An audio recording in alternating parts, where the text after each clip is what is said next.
Sinubukan mong linisin ang ating bansang Pilipinas. Napahina mo ang droga at talamak na korupsyon sa bansa. Siningil mo ang mga oligarko, tinanggal mga kurap na politiko, gumawa ng mga infrastructure, pinaayos ang agrikultur, tinaas ang sweldo ng kapulisan, pinalinis ang mga lansangan para sa kaligtasan ng mamamayan.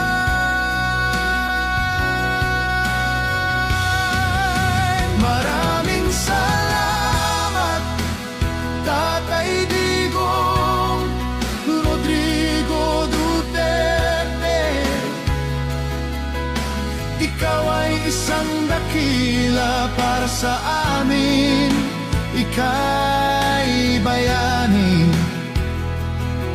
sa walang katapusan na pagmamahal sa ating bayan. Ikaw ay aming makabagong hero, sapagkat ipinagtatanggol mo ang mamamayang Pilipino.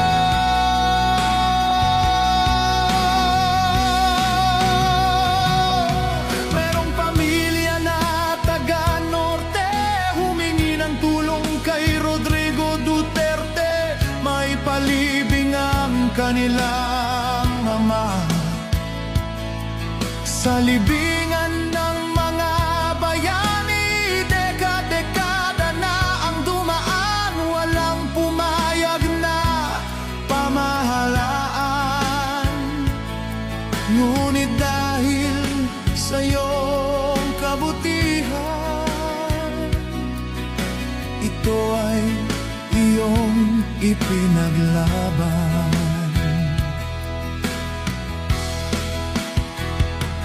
Nang may libing ang ama sa libingan ng mga bayani, ngunit ano ang kanilang ikinante?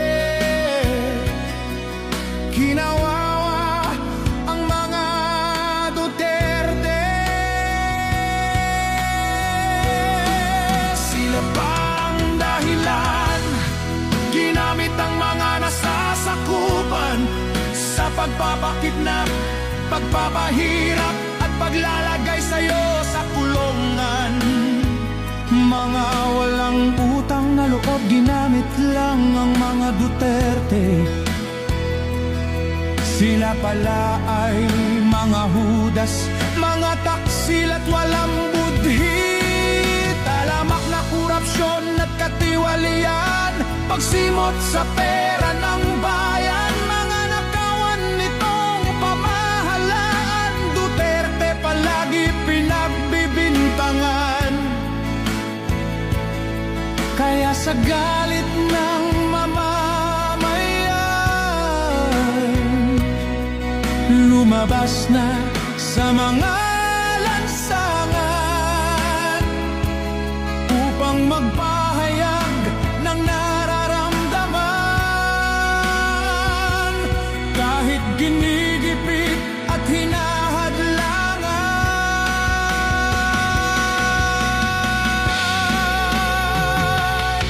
Ito hindi dapat pinipigilan ng ating pamahalaan, pagkat magbabadya lang ito ng himagsikan.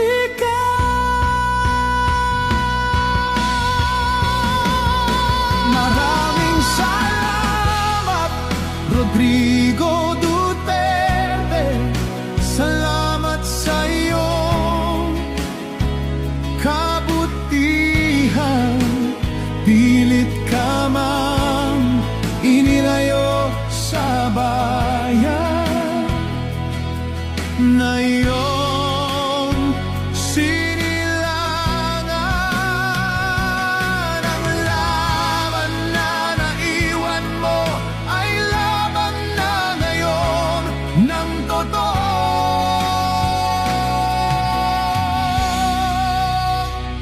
Pilipino.